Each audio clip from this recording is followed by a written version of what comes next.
My name is Adrenia Tolliver. I am one of the training coordinators at the Office of Emergency Preparedness with Virginia Department of Health. I'd like to welcome everyone to one of our MRC trainings for the month. This is information on ICS 100 and 700 overview. Our facilitator will talk a little bit more to you all about the difference between those two. And again, this is an overview. This is not the mandatory training that volunteers are asked to take, but this is an overview or a refresher of those two courses, so you will hear more about that. We have a facilitator today, James Slater. He is one of the training coordinators at the Office of Emergency Preparedness, Virginia Department of Health. He also is one of my colleagues. He is also a FEMA ICS instructor, so he will be facilitating today.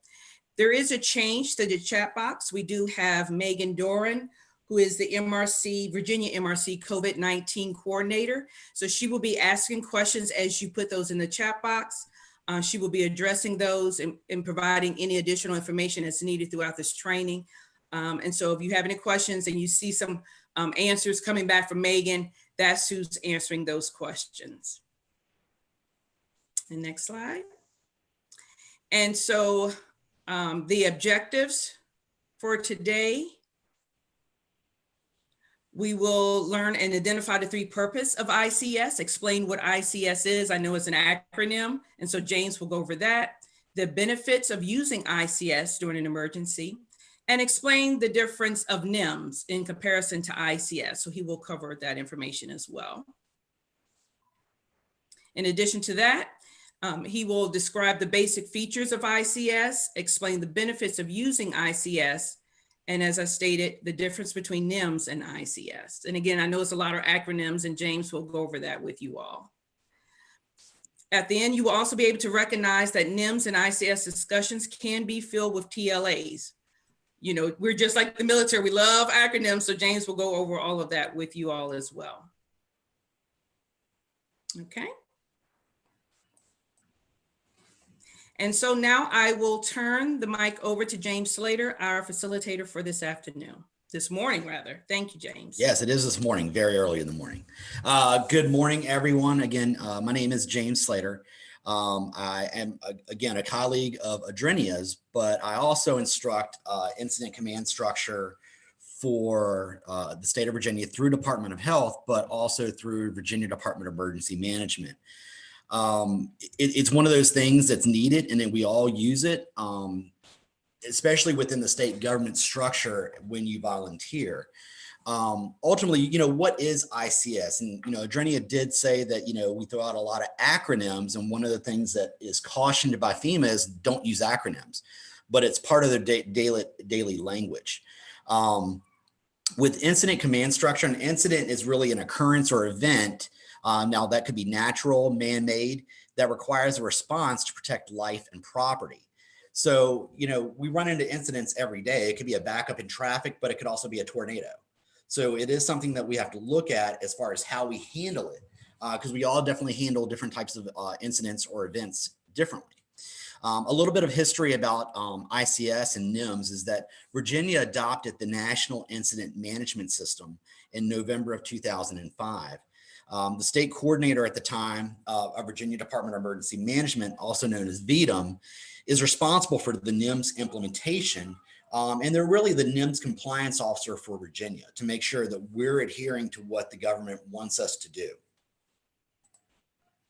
So when I say NIMS, I mean, I can throw acronyms out all day, but NIMS, what really is it at its core? Well, the way it's termed in the information is a consistent nationwide approach for federal, state, tribal, and local governments to work effectively and efficiently together to prepare for, prevent, respond to, and recover from domestic incidents, regardless of cause, size, location, or complexity.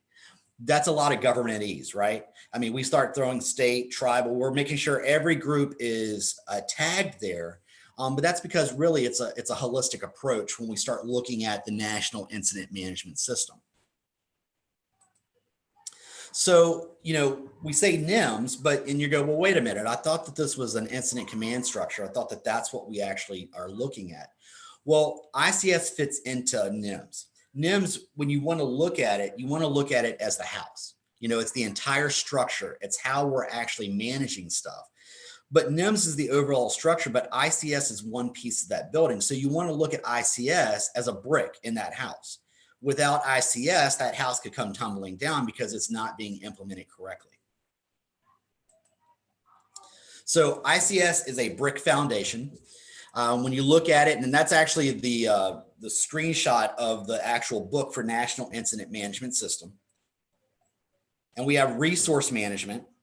We have command and coordination, communications and information management, and then incident management or incident command system falls down under that. So we do all of those things as part of NIMS without really realizing it, what we're actually doing. So what is the incident command system?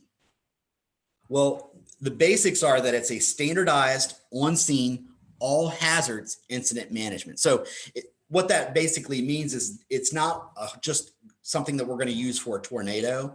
It's not something that we're going to use for a hurricane. It's not something that we're going to use for the pandemic that we're going through right now. But it's also something that from a fireman's perspective, this firemen use incident command structure when they're pulling up to a scene.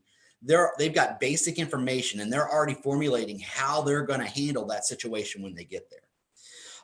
Incident command system also allows users to adopt an integrated organizational structure. So when I say integrated organizational structure, what we're really looking at is that there's lots of different components to an event. When you pull up, when there's a fire, going back to that example, when there's a fire, there might be firemen, there might be police, there might be rescue. You have the homeowner that's a component of that. And then you have, press, they come in there and how do they fall in that structure? Incident command system also has considerable flexibility. And the flexibility that it provides is it can be something as small as a pot that boils over with grease and catches your house on fire to something that is a 32-story building that's caught on fire and the entire building's coming down. So you can scale it up or scale it back based on the size and complexity of that incident or event. It's also a proven management system based on successful business practices.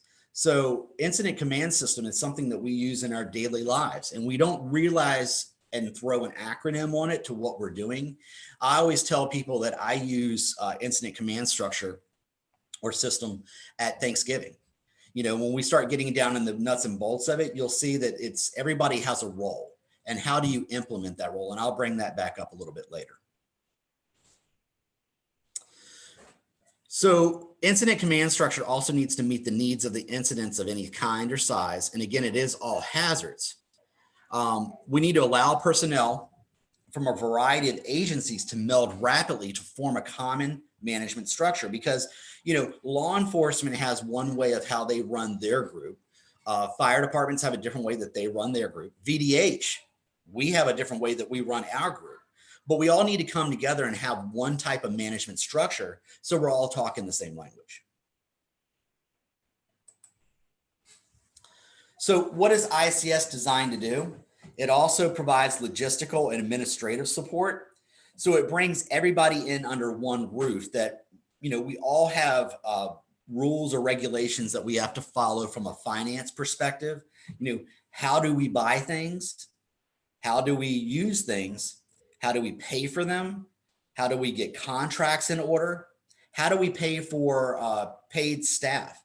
Do they get overtime? Is there any type of HR perspectives that have to be put into effect? Well, when we're dealing with multiple organizations, if we have the same logistical and administrative support for that incident, it can all be handled the same way. It can also be cost effective by avoiding duplication of efforts.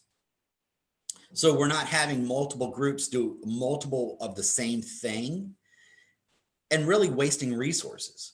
If we have one group that's ordering water and another group that's ordering water and somebody else that's ordering water, well, that's great.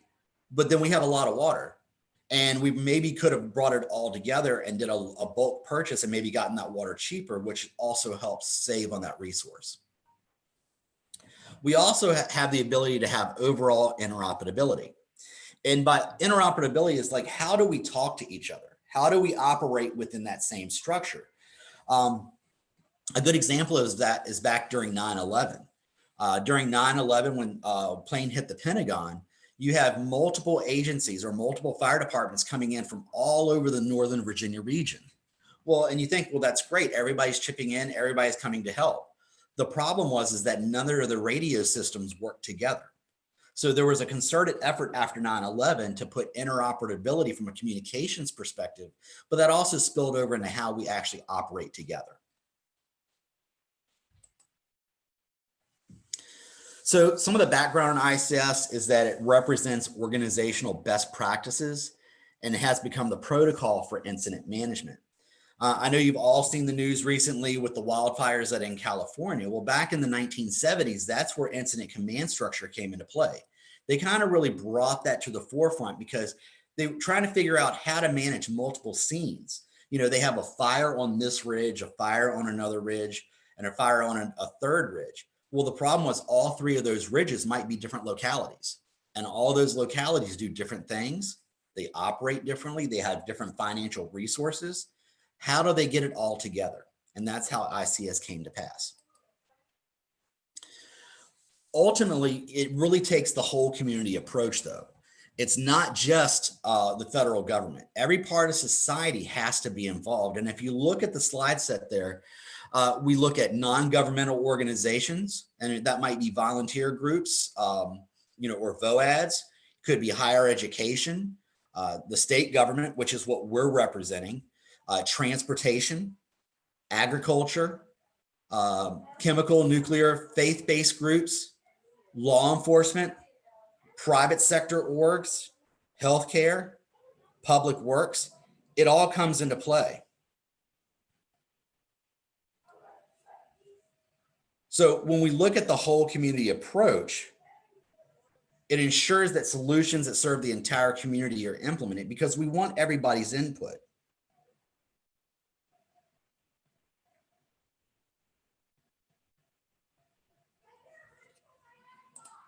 So when does public health use ICS?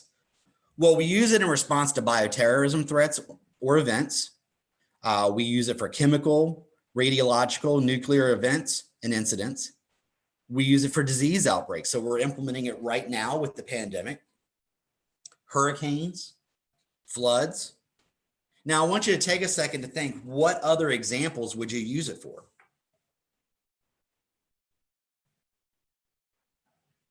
So some of the other examples is that, we use a lot for incidents, but we really didn't touch on events.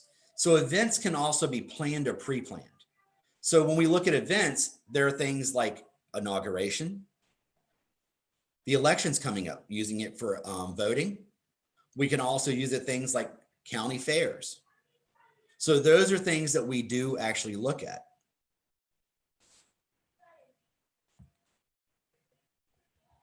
So 5 ICS functions, the very basic management functions that fall under that is ultimately you have incident command. And the incident commander is responsible for everything. But under that directly, we have the operations section, we have the planning section, the logistics section, and the finance and administration section.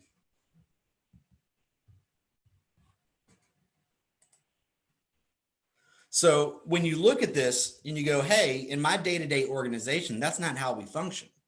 And that's probably true. But when you step into an incident management structure, you're putting on a different hat and you might be changing roles. In your day-to-day operations, you might be a supervisor or a manager. But when we implement ICS, you might not have that role anymore. And someone else might be the supervisor or manager based on how they're allocated as part of the structure.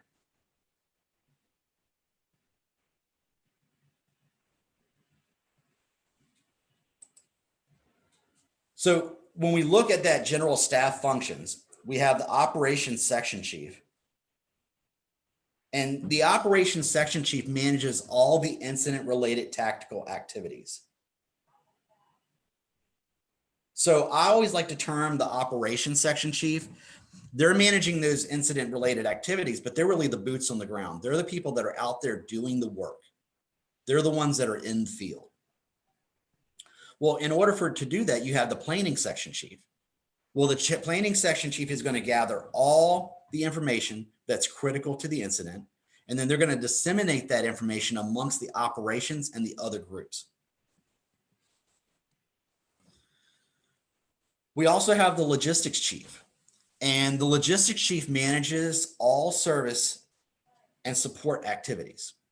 I always look at the logistics chief as the I got a guy. We all have that person in our lives that, you say, hey, I'm looking to get my roof worked on. And you have a friend that goes, hey, I got a guy. I got a guy that does really good work. Well, you're getting that on referral. The logistics chief is the person that says, hey, based on the planning and the operations, we're going to need ... in order to achieve our goals. Well, they're the ones that are going to go out and find it. They're going to get it. Or they might already have things on contract or already have the relationships built to gather that information. Well, then you follow up with the finance and administration chief. The finance and administration chief manages the on-scene finance and administrative support. The administrative support, what they're going to do is actually make sure we pay for those things. So if the planning creates the plan, operations are going to carry that out. In order to carry it out, they need stuff. The logistics chief comes into play there. Well, then you have finance and administration that's going to figure out how to pay for it. They're going to support that effort.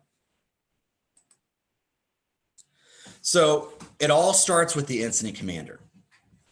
The incident commander is in charge of everything. They're going to sign off on what the plan is. They're going to take responsibility for whether that plan succeeds or that plan fails. Under that incident commander, we have the command staff.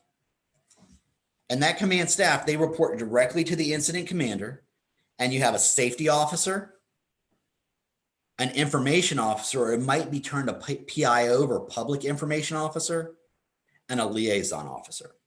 So the safety officer is responsible for safety of everyone within that ICS organization. Their focus isn't really necessarily for safety of the general public, but it's those operating within the ICS structure to support the effort. The public information officer is the one that's going to disseminate information outside of the organization. They're the ones that are going to take all the information, the well-crafted messages, they're going to send that information out and make sure that everyone gets a concerted picture of what's going on. You have the liaison officer. And the liaison officer is the one that is going to work with outside organizations or outside agencies that aren't part of the direct ICS organization as it's functioning. And that's what's called the command staff. Well, under the command staff, we see these same type of roles again. We see the planning section, the operations, logistics, and finance and administration. That's what we term as the general staff. So we have the incident commander, we have the command staff, and then we have the general staff. Well, in order for each of those, the logistics, planning, operations, I termed them earlier as the section chiefs. So there's a section chief in charge of each of those lines. And under those lines, when we have to expand an ICS organization, we're going to need more people to support that. So if it's a basic incident, if I'm a firefighter and I show up on the scene and I go, hey, there's a fire, I'm going to be the incident commander if I'm the first one to the scene. Well, as that expands out, well, now we need to get it on the news to make sure people don't come this direction. So the public information officer might come into play there. Well, now we have law enforcement coming in because they're going to direct traffic. And so there might be a liaison officer working between the two. Or let's say that there's a private business that maybe the car has run into it and there's a fire there as well. They might be working with the private ownership there. The safety officer is going to be the person making sure that everyone that's working it, all the firefighters, the law enforcement, et cetera, are going to, make sure that they're safe in doing their job. If there's some type of hazmat, then that hazmat, maybe they're going to call those people in and make sure that they're dealing with the right chemicals in the right way. As the incident gets bigger, so it goes from 1 building to 2 buildings to 3 buildings, et cetera, then we start bringing in planning. Okay, how are we going to tackle this problem going forward as the incident expands? Then we have the operations, logistics, and finance admin. In order to support those, we might have to get even bigger. And this is something that we see right now during the COVID-19 pandemic, is that we're expanding further and further out, additional planning units. And under operations, we have divisions, branches, and groups. Logistics has units, and finance and administration has units. And I know it really doesn't make any sense that why doesn't operations have units as well? But FEMA broke that out separately because there are a lot of people that fall under operations. Again, if they're the boots on the ground, they're the ones that are out there, there might be branches that you have to separate out, or divisions and groups to do that, as opposed to individual units.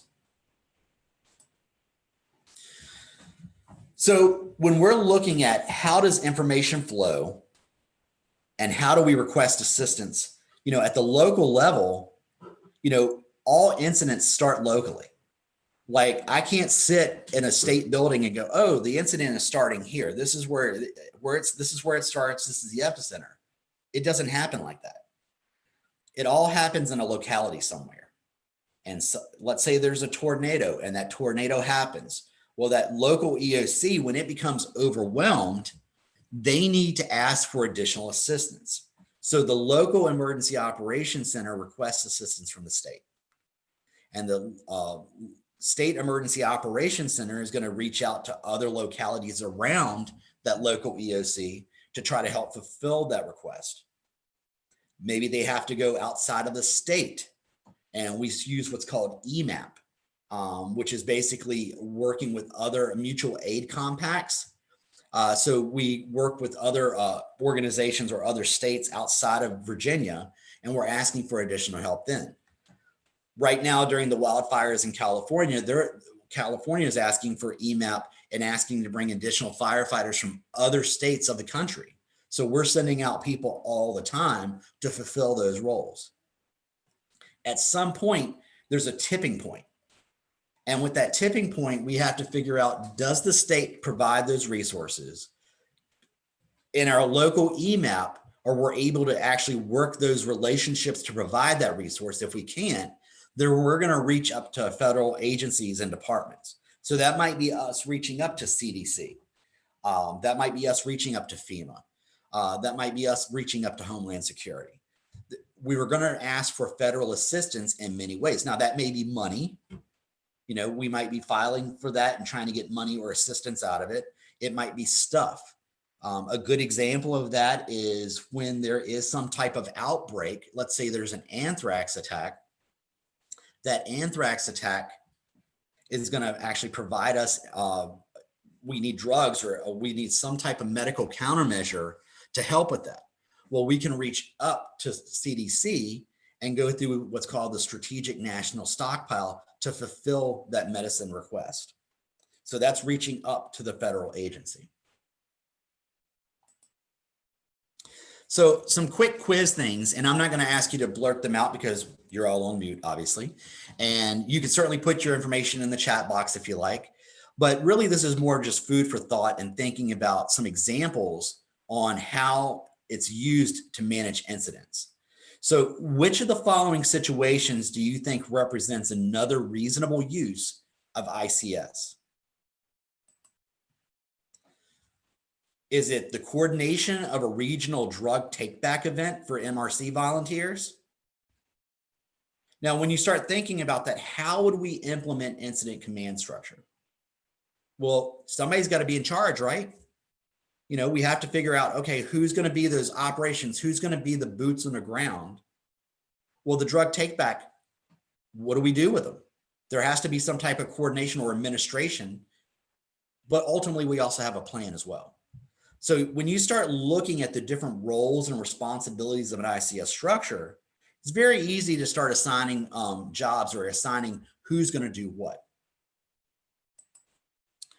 Another good example, or a quick example, would be the calculation of total volunteer hours for the month of May 2017. Well, why would that matter? How would that fall into an incident command structure? Well, if we're calculating volunteer hours, that's putting the numbers in from a finance and administration. And it may be things that we're looking at from a funding perspective. It could be that we're looking at, do we have enough volunteer hours? Do we have enough volunteers to actually achieve our goals to get the end result that we want? Another one might be the oversight of volunteer safety for a door-to-door tetanus vaccination effort following a tornado in your region. And when we look at that, we think, well, who would be responsible for that? And so if it's volunteer safety and it's within the ICS organization, well, that would be the safety officer who is going to fall into play and really take control of that.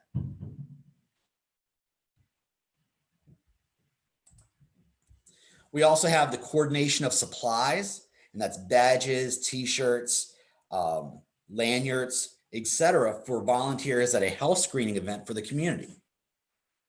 And when you look back at the ICS structure, remember, I got a guy who's going to get those supplies, who's going to get the badges, who's going to make sure the t-shirts, because I'm sure the t-shirts aren't just going to be a blank t-shirt.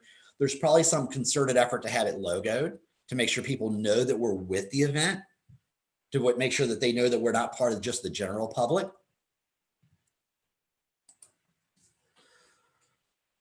Some of the other key elements in incident command is common terminology. So common terminology uses plain English, and it allows personnel from different agencies to work together. I know Adrenia was joking when we first started, and we started looking at TLAs, we started looking at ICS, we started looking at NIMS. There's all types of acronyms that we can use. Well, the problem is that an acronym that we use at Virginia Department of Health, or VDH, might be a different acronym that another agency uses. So if you think about acronyms that you use in your day-to-day job, and think about what they could also be termed. So common terminology helps us get past that. It helps us basically define organizational functions. It also helps us provide resource descriptions so we know what is what.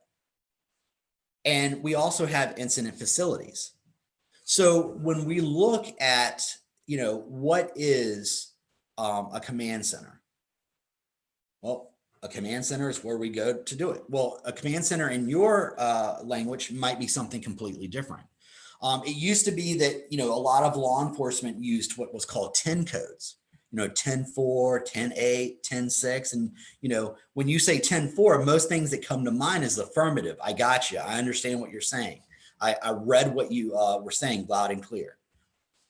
The problem is when you start getting into other 10 codes, what happens in my locality might be a different acronym in the neighboring locality. So if I said that I was 10-8, in my locality, it might mean that I'm out to lunch, that I'm off service. But in the neighboring community, a 10-8 might mean that I have a patient that's suffering a psychotic break. Well, those are two very different things. But I'm not telling the other person that they can't, or the other organization, they can't use that. But when we all enter the ICS organization, we agree upon what common terminology that we have. They term it as plain English in the ICS doctrine. So communication should be in plain English or clear text. We don't use radio codes. We don't use agency-specific codes or jargon.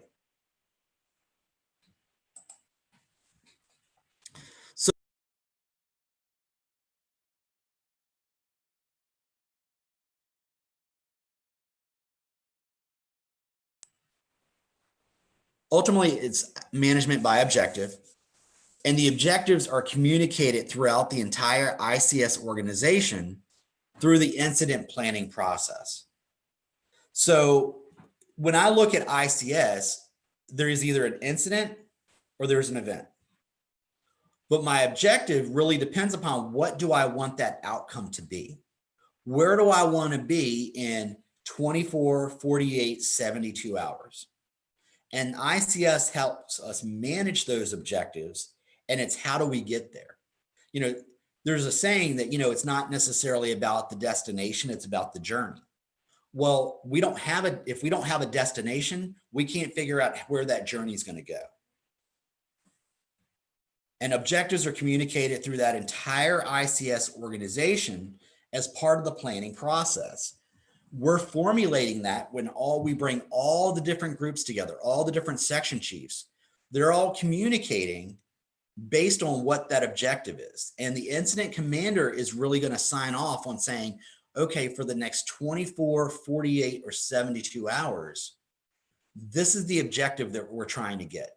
It might not be the end objective. It might not be the objective that's going to end the incident, but it might be the objective for that operational period that's going to get us through that 24, 72, 48.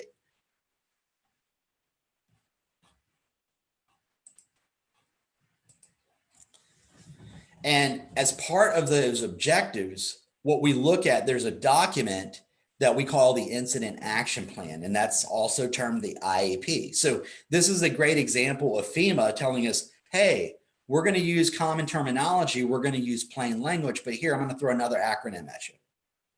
So the Incident Action Plan, every incident has it. Now, with it, it specifies the incident objectives. It's basically like a mission statement. What am I trying to do? It also states the activities that are going to be completed, so the steps leading up to that objective, and it covers a time frame called that operational period. And that's what I referenced as the 24, 48, 72 hours. Now, the good thing about an incident action plan, they could be oral or they could be written. I used the example earlier of a firefighter, you know, when they get called out and they're headed to like a traffic accident or a house fire, they've gotten very basic information. There's a fire at this structure at this address, and there might be multiple people involved. Okay, well, as I'm on the truck, on my way there, I'm already formulating what I'm going to do when I get there. And I might share that with my other firefighters that are either under me or with me as part of my cadre. Well, I didn't necessarily write that down, but that's our incident action plan. That's what we've agreed to do to move forward. Now, every IEP or incident action plan has to have 4 separate elements. 1, what do we want to do? 2, who is responsible for doing it? So this is where we're assigning those roles and responsibilities. 3, how do we communicate with each other?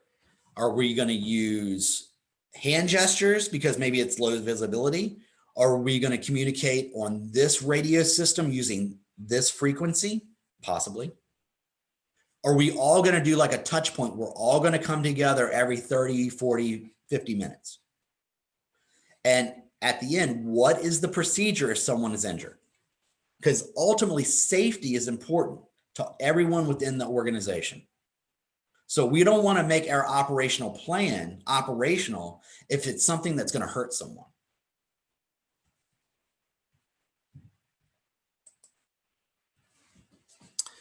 Within the ICS organization, there is no correlation with the administrative structure of any other agency or jurisdiction.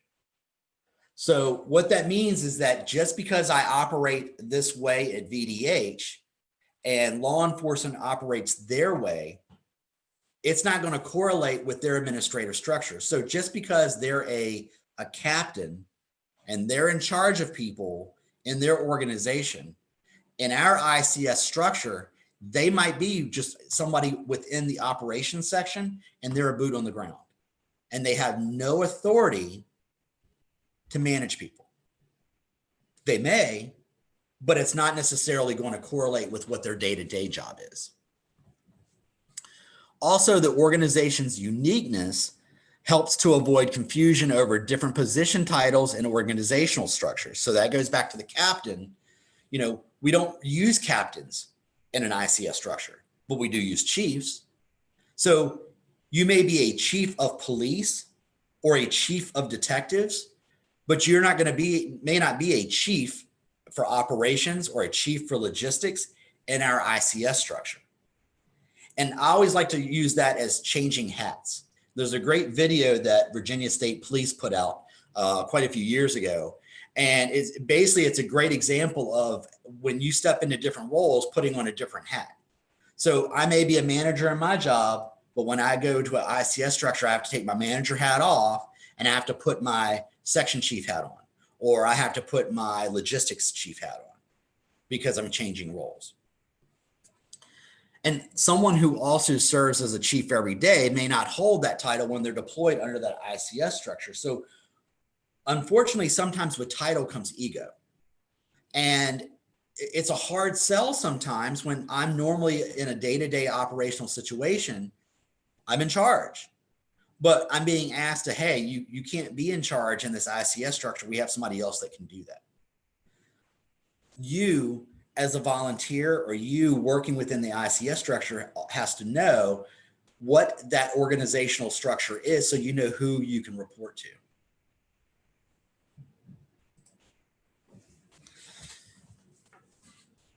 We also look at span of control. So in an incident command structure, a span of control indicates the number of individuals or resources that one supervisor can manage effectively during an incident. And it's also key to effective and efficient incident management. If I have been putting control of someone, and let's say that I am one of the section chiefs, directly under my control, if I have 100 people, that's kind of hard to manage. You know, I try to think about if I can remember names, you know, how many people's names can I really remember on a regular basis? Well, I can't remember 100 people's names. And I might know your face, and I might know what you normally do, and I might know where you might normally work, but I might not know that you report to me if you're at the 100-person mark. So when you think about the span of control, think about what is that number? What is that number that you think you can really be effective in control?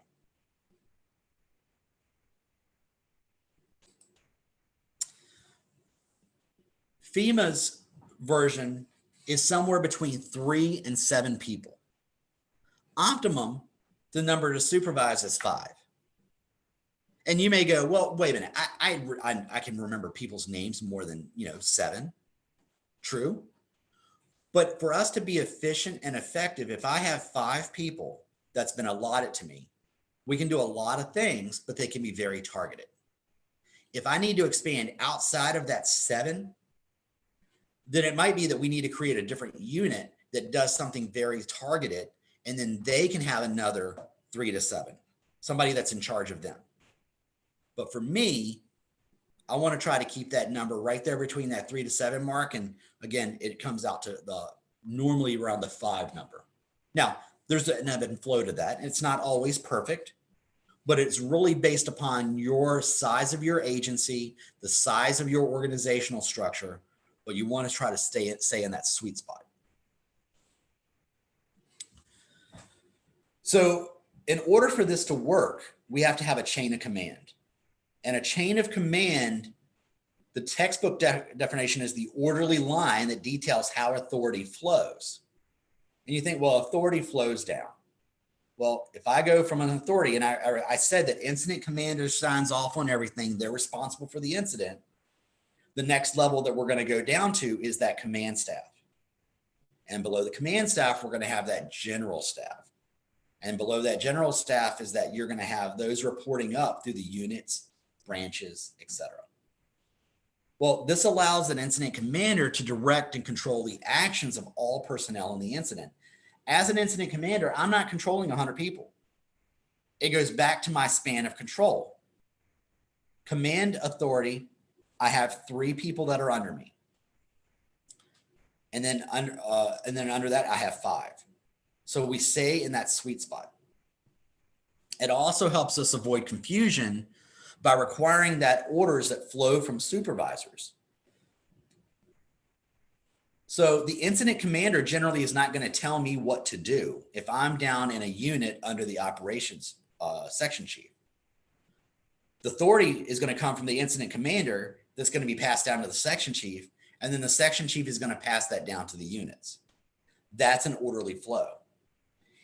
If the incident commander comes to me directly and tells me to do X, Y, or Z, I'm going to follow up with my, 1, they should never do that. But 2, I know because of the orderly chain of command, I'm going to make sure that with my section chief, that's the correct thing to do.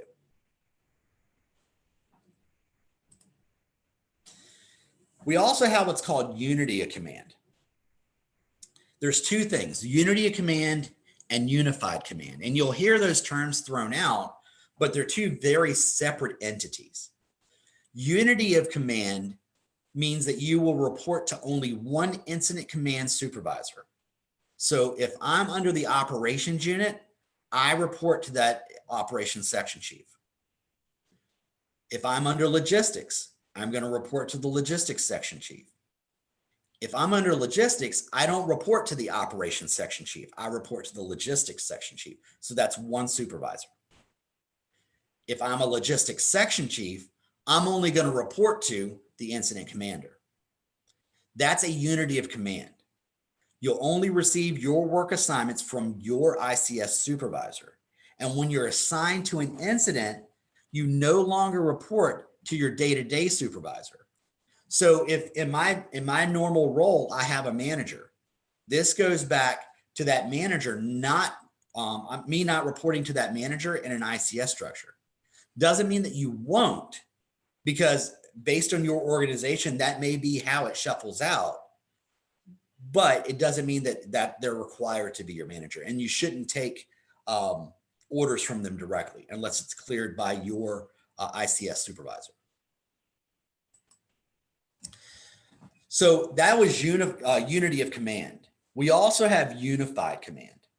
So unified command is something that enables all agencies with responsibility to manage an incident together by establishing a common set of incident objectives and strategies. So what does that look like? The unified command structure would be when you have a major incident, which involves multiple organizations. You really look at who has skin in the game. If it's a hospital fire and you might have representatives from law enforcement because they're going to handle traffic around the building and access. You might have somebody from fire department because it is an actual fire. So they're going to provide somebody. And then you might have somebody from the hospital because they know the hospital's facility. Those 3 entities might make up a unified command because they all have skin in the game. They all have an ability or to bring something to the table to get to your end objective. So some nuggets for ICS is that the incident commander has overall responsibility. They're going to sign off on the incident. They're going to be the person that takes the blame for it if it goes bad. They're going to be the person that takes the credit for it if it goes well. You're going to have common terminology, and that's used to reduce confusion between ICS and the day-to-day positions. So we're doing away with your day-to-day acronyms, and we're all talking the same language. Another nugget is span of control. And that varies from 3 to 7 staff. The optimal is 5. We also have incident action plan that establishes the overall incident objectives, strategies, and tactics. So time to play your best guess. And so we have 4 questions, and I just want you to think these in your head on what these answers might be. Which incident command position is responsible for all incident activities, including the development of strategies and tactics and the ordering and release of resources?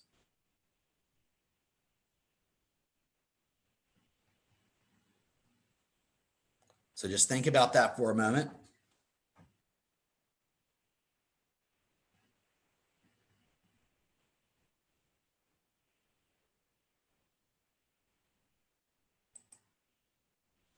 So the answer to that is the incident commander. Because remember, I said that they're the ones that are going to sign off on it. They're going to create the incident objectives. They're going to create the strategies. Now, that's what helps going in and formulate the plan, but they're going to sign off on it. So that's going to be the incident commander. Next question. As a volunteer, which section chief would you likely work under during an incident? Would it be A, logistics, B, planning, or C, operations? So just think about that for a second. You know, think about the Jeopardy music going off in the back of your head. So who would you work under as a section chief as a volunteer? And the answer is going to be the operations section chief. And as the picture shows here, that's the boots on the ground. You're the ones that are doing the work. You are instrumental in taking whatever the plan is and putting it into play. Very important piece of the puzzle. So when we look at a scenario, when we look at an outbreak response, you know, this is when we're using ICS in public health. We'll think about a tuberculosis outbreak in the fictional town of Mountain View, Virginia. When you think about that, what functions or activities do you see for MRC volunteers to support an incident of that scale? So just think for a moment.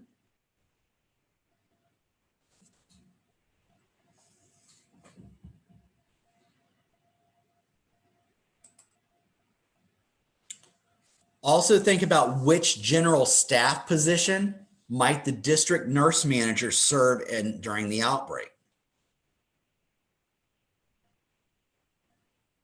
These questions are really just food for thought to think about in your organization what that would look like. Because even though we have ICS, and even though we work out of Department of Health, as an MRC volunteer, from locality to locality, ICS can look slightly differently based on how many people you have working there, how many volunteers, how big the scale of the incident is. So you want to look at that scope, but you also want to look at what it looks like in your world. And that's not something that I can answer for you. And that's why I'm not posting the answers right here, but it is something I want you to think about. Or even if you say, hey, I really don't know this answer, that's where you want to get with your MRC coordinator. And that's where you want to get with whoever the supervisor would be during your ICS structure.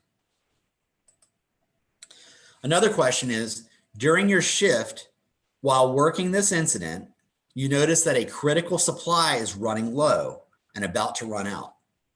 Who would you report that information to?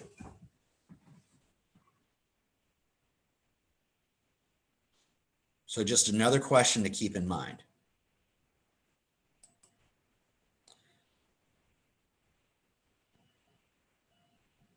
So just think about your answers. And if you formulate any other questions, or you say, hey, you know what, I really can't figure this out, or, you know, it's kind of gray area for us, feel free that, you know, not just today, but also you can reach out to me at any time. And my information is going to be at the end of the presentation. But those are types of questions. If you have an ICS question, go to your MRC coordinator first. But then, you know, if you're not sure about that answer, or your MRC coordinator won't know about or doesn't know about that particular incident, then you can reach out to me as well. I'm more than happy to field those type of questions. So last question, when you look at this picture, is this NIMS or ICS?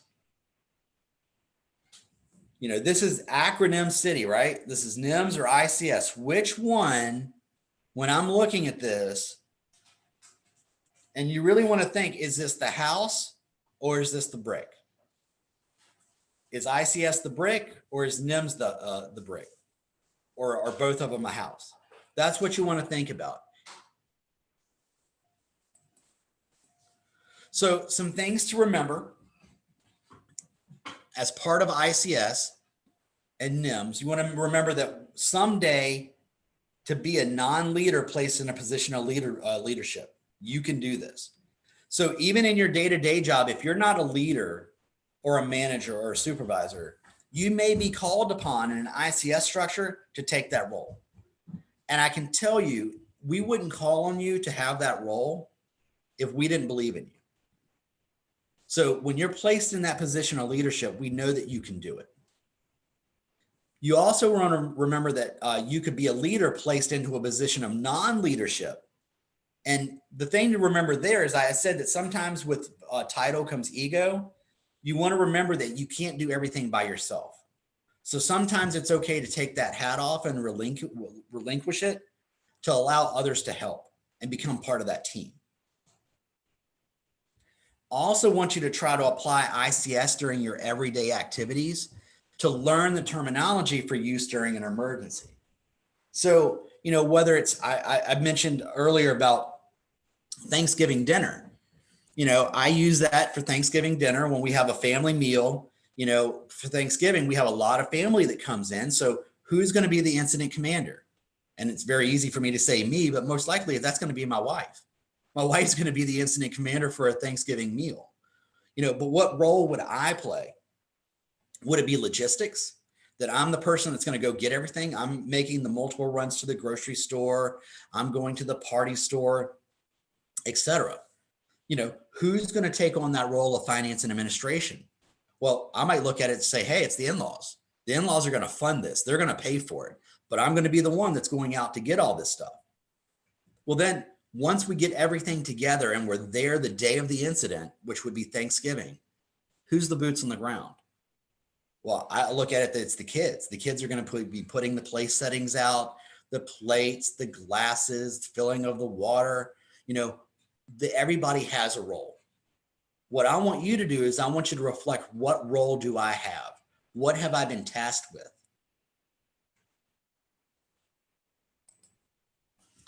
We all want you to know that your individual responsibilities will be for all emergencies. So it doesn't matter what type of situation it is. Is it an incident or an event? Is it that tornado? Is it an election? Is it a hurricane? Is it a county fair? The key is, at the end of the day, we want you to prepare yourself and your family too. Remember, you can only serve others if you're prepared at home first. So if you know that you may be called upon to step into an ICS organization or step up to volunteer, then you want to make sure that you have plans for your family. Where would my kids go? You know, who's going to take care of my dog? You know, are they going to be able to be okay so I can go do what I need to do to help the greater Commonwealth? So Adrenia touched on this at the beginning of the presentation. And this is really, you know, ICS 100 and 700. If I were to do a actual ICS FEMA sponsored course, to do 100 and 700 together, it's about a day and a half of instructor-led material. Fortunately, I wouldn't put you through that. So we tried to get it together in just under an hour today on what we could provide you, at least some key basics. But this today does not supplement an actual ICS course. The ICS courses, fortunately, are available not just instructor-led, but they're also available online through Train Virginia. So through Train Virginia, we have an ICS 100.c, which is the Introduction to Incident Command System. And that's the course ID there to the right. We also have an ICS 200, which is Basic ICS for Initial Response. The ICS 300 is an intermediate ICS for expanding events, the ICS 400 for advanced ICS. Now those two, the 300 and 400, are instructor-led. The instructor-led, depending on the course, the 300 is a 2.5-day course. The 400 is a 2-day course. And really, those are designed for those that might take on a leadership role in an incident. We work through a battery of scenarios to see how you would respond. The good thing is that those two courses, traditionally, they were done only in person. But due to COVID restrictions, we're now opening it up, and we'll be hosting courses soon, which are going to be on virtual. So we'll be doing them very similar to like today, but there will be a more interactive experience in getting the course through. ICS 700B is an introduction to the National Incident Management System, which is what we partially covered today with the NIMS. And then there's also ICS 800D, which is Introduction to the National Response Framework. And that looks at the NRF at a greater role on how we have the kind of the response framework, how NIMS fits into that, and then how ICS is another brick or another cog in that wheel. So there's a lot of courses. Most of them will take about an hour or two at the most. The good thing is that when you do them online, you can start and stop at any time. So if you go in and you start it and you only have 15, 20 minutes, that's fine. When you bump out of that course and train, the next time you open that course and launch it, it'll pick right up where you left off. With each of these different sections, there is an exam that goes along with each of them. But once you've gotten them, then you are then you have a certificate for 100, 200, 300, 400, 700, 800, which are transferable within anywhere with FEMA. So it shows that you have if there are requirements for certain jobs or roles and responsibilities, you have proof to show it. And that's something that will have you can include in your transcripts. So Adrenia, that's all that I had.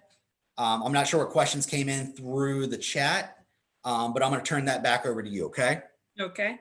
So we'll go ahead and open up the chat so Megan can ask you any questions that came through the chat that she did not get an opportunity to answer. Megan? Yes, thank you so much. And thank you so much, James, for that great presentation.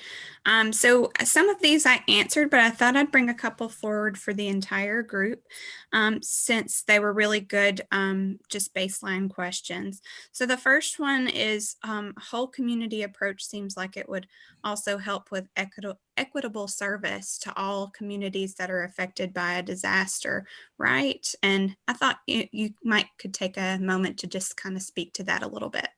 Absolutely. I mean, and you know, the old saying is it takes a village. It really does. When we look at the whole community approach, you know, when you're looking at different communities, you know, there are also things that we have to take into play, like access and functional needs. You know, we have to take those into consideration. Is it something that we have to attribute to how we respond, and maybe including them as part of the representation as part of our ICS structure? There are definitely components. The VOADs are huge when we look into ICS, because not just do I instruct ICS, but I'm also staff the State Emergency Operations Center. Whenever there is an event or a large scale incident, we staff, and we're represented not just by VDH, which is public health, but we have representatives from communications like Verizon, power like Dominion, Virginia Power. We have the VOADs, and VOADs play a really key part because they bring that other community and input into it. So definitely, that was a great comment. Great, thank you so much. And then there was a question about the video on the hat changing that you mentioned.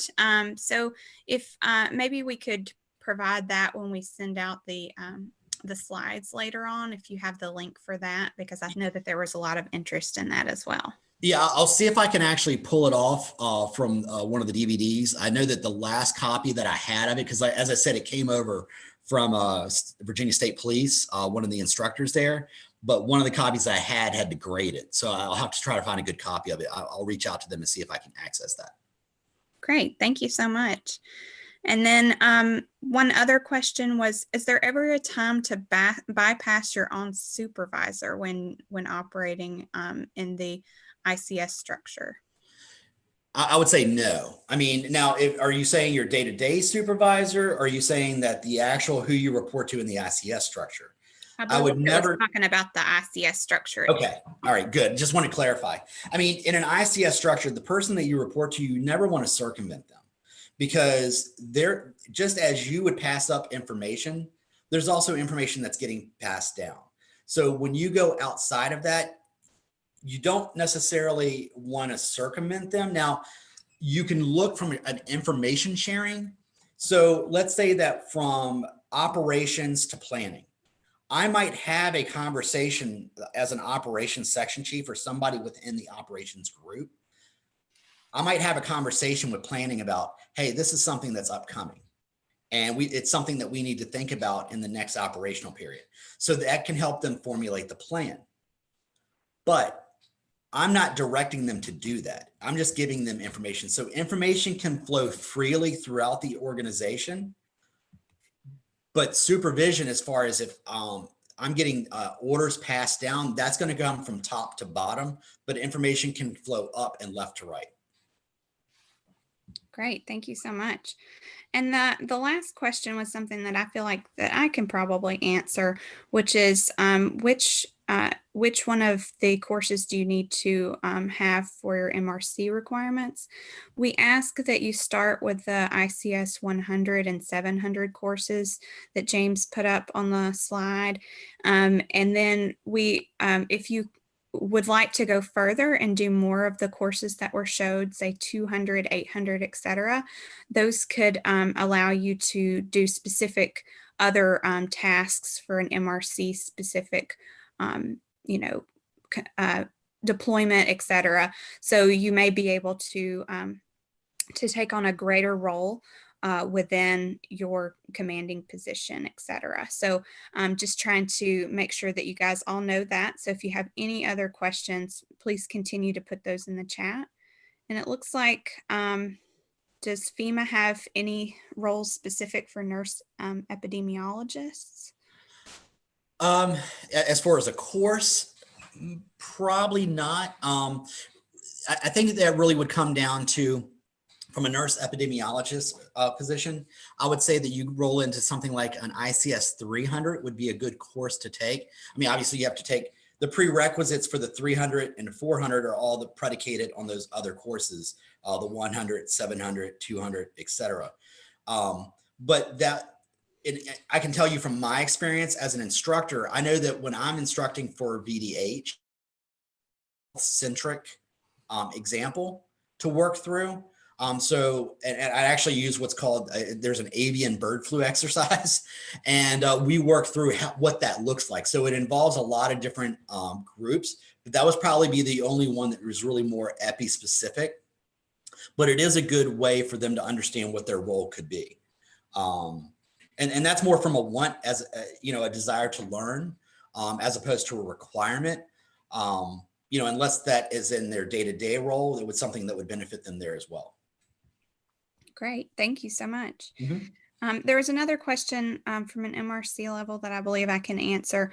And it was, if you did your training for 100 and 700 in 2017, do you need to renew those trainings? Not necessarily, Michelle. So if you have a copy of your certificate and you feel like you're competent in those areas, you can certainly send us the certificate and we can make sure that that's uploaded in your profile. If you do need a refresher though, do know that the courses are available online through the FEMA website. I'll put that in the chat box in just a moment.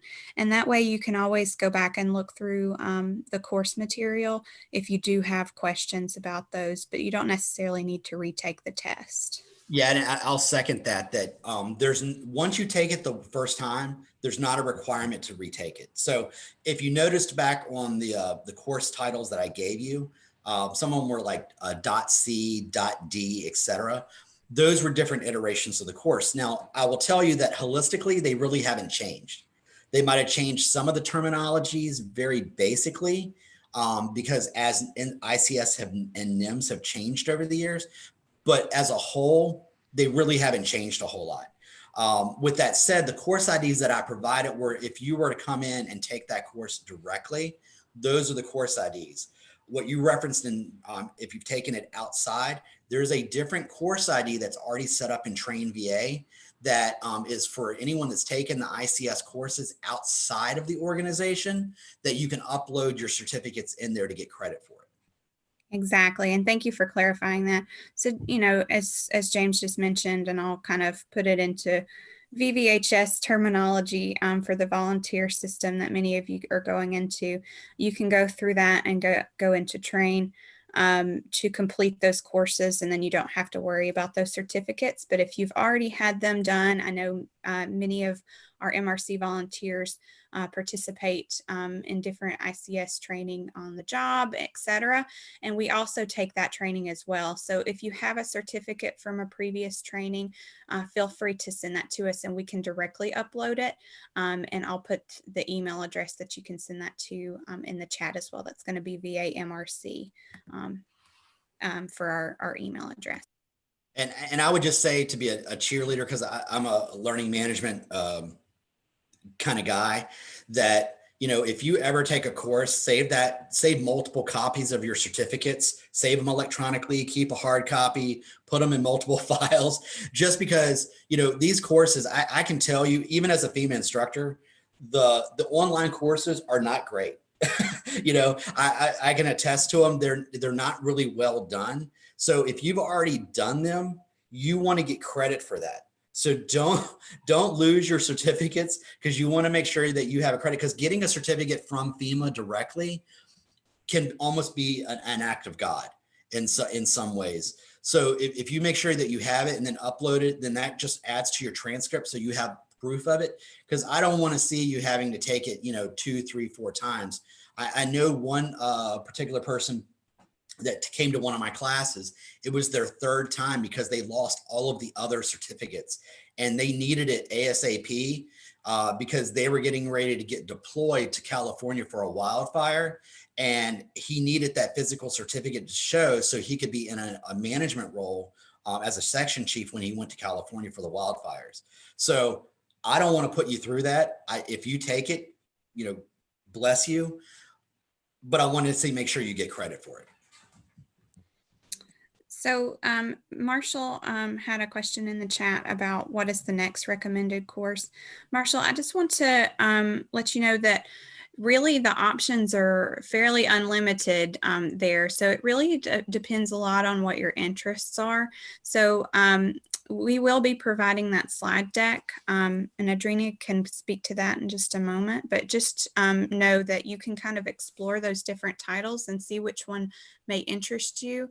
And you are certainly able to take those courses. They're of course all free, and you are able to learn more and be able to do more if activated for a deployment. So, you know, feel free to explore those in different ways. Again, we'd like to thank you all for joining us today for today's training. Please keep abreast of all the MRC training that we're offering. We'll try to send those by way of alerts and so forth. We do have an MRC virtual calendar that we try to keep up to date on the MRC webpage. So make sure you check that, and also check with your MRC coordinators as well. If there are some trainings and you would like to get some information about it or to register, they will have that information, or you can contact me and I will provide that information to you all as well.